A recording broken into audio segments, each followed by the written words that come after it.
appropriate usage of two words, each and every. each এবং every এই দুটো শব্দের অর্থই প্রত্যেক, কিন্তু তার যথাযথ ব্যবহার কিভাবে করব আমরা। each should be used in case of limited number, অর্থাৎ সীমিত সংখ্যক কোনো কিছু বোঝাতে গেলে আমরা each ব্যবহার করব, এবং in case of unlimited number we should use every, অর্থাৎ সীমাহীন সংখ্যার ক্ষেত্রে বোঝানোর জন্য আমরা every ব্যবহার করব।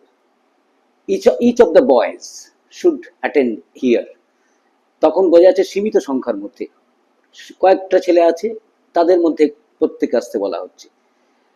আর যখন আমরা বলছি every year we celebrate the Independence Day, every year, because years are unlimited, সেই ক্ষেত্রে every